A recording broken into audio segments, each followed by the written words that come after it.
નક્કી કર્યું કે આજે સાંજે કોઈને ખબર ના પડે એમ હોસ્ટેલમાં આ રૂમ કઈ છે તો રૂમ છે ભાઈ, રૂમ છે -0.1 નંબરની રૂમ ની અંદર ભેગા થવાનું છે.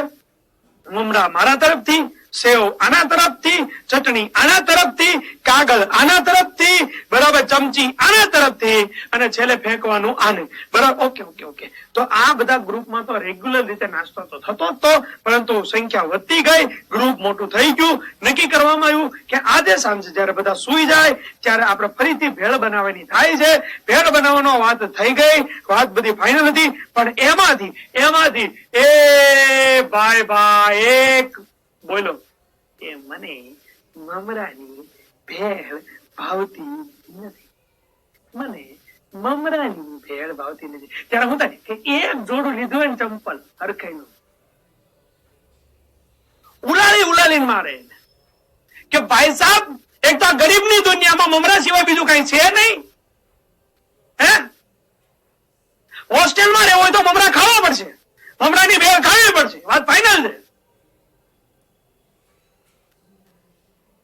આ કે ના ભાઈ સાહેબ, હોસ્ટેલ નો ગુણધર્મ છે મમરાની ભેળ ખાવી પડે. આ કે ના ખાવી જ પડે, એનો કોઈ બીજો તોડ જ નથી. જેને મમરાની ભેળ નહીં ભાવે એ હોસ્ટેલ નો વિદ્યાર્થી ન કહેવાય, સાચો હોસ્ટેલ નો વિદ્યાર્થી ના કહેવાય. અને ના કહેવાય. કેટલા એગ્રી કરે? સાચું બોલો. એક કે મંચુરિયન બનાવીએ, ક્યાંથી ચૂલો લાવો? હે, ક્યાંથી તવો લાવો? ક્યાંથી ચૂલો લાવો? ક્યાંથી કોબી ભેગી કરવી? તો મતલબ કે માણસો વધ્યા, સમસ્યા વધી. ક્યાં બાત હે સર, ક્યાં બાત હે. માણસો વધ્યા, સમસ્યા વધી. સમજ્યા ને? એક કે મંચુરિયન બનાવો. ભાઈ સાહેબ, 20 જણાનું જમણવાર નથી કરવાનું. એક તો ગરીબની દુનિયામાં કાગળમાં ખાતા હોય, ડીસી ના હોય. અનુભવ પૂરેપૂરો, કેટલાય વર્ષ હોસ્ટેલમાં રહ્યા.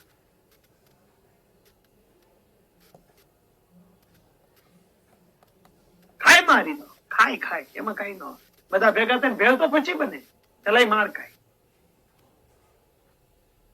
એક તો મમરા કોક ના લીધા હોય, અને જેના મમરા હોય એ ભાઈ સૂતો હોય, બરાબર, એ ઘરેથી બરોબર આવ્યો હોય, એના મમરાને ડબ્બા એના મમ્મીએ મસ્ત મજાનો ચેવડો બનાવીને આપ્યો. જા બેટા જા, તું અભ્યાસની સાથે મમરા ખાજે. એને ક્યાં ખબર છે કે એના ભાઈ સાહેબ રિયલ દુશ્મનો તો ન કહેવાય, રિયલ એવા ભાઈબંધો કે જે મમરાનો ડબ્બો તો ત્યાં રહેશે. એ બહુ ભાગ્યશાળી કહેવાય, ડબ્બો તો પાછો મૂકે છે. મમરા બીજાના, સેવ બીજાની, પ્લાનિંગ આપણું, સતાવું એમ કે મારે ભેળ નથી ખાઈ.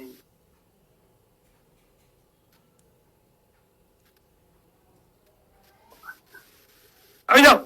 આણ્વિકતા 1, આણ્વિકતા 2, આણ્વિકતા 2, આણ્વિકતા 3, આણ્વિકતા 3, આણ્વિકતા 3. ફરીથી. આણ્વિકતા 1 કેમ? કારણ કે એકલો 1 છે. આણ્વિકતા 2 કેમ? કારણ કે આ 2 છે. આણ્વિકતા 2 કેમ? એ 2 છે, એ વત્તા એ 2 છે. આણ્વિકતા 3 કેમ? A, B અને C છે. આણ્વિકતા 3 કેમ? 2 A અને 1 B છે. ઓકે સર, ખબર પડી ગઈ. મતલબ કે હવે જો આનાથી ઉપરની આણ્વિકતામાં જઈશ, બરાબર, તો સમસ્યા આવવાનું ચાલુ થઈ જશે. જો કૌશિકે દારૂ લાવો, આ જ ઈચ્છો છો તમે. તમારી માટે હું ગોતી લાવું અને તમે મને જેલ ભેગા કરો.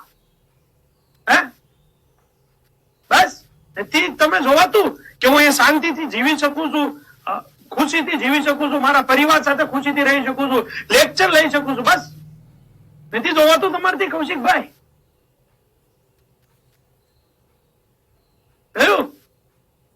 ઓલું કે ને તમારી પથારી કોણ ફેરવે? જાણીતા હોય ને એ જ પથારી ફેરવે. કેમ? એને જ ખબર હોય તમારી પથારી તમે ક્યાં પાથરો છો અને ક્યાં પાથરીને સુવો છો. ત્યાંથી લઈને બીજે પાથરી દે. હે, ચલો આવી જાઓ. તો પ્રાથમિક પ્રક્રિયામાં ભાગ લેતા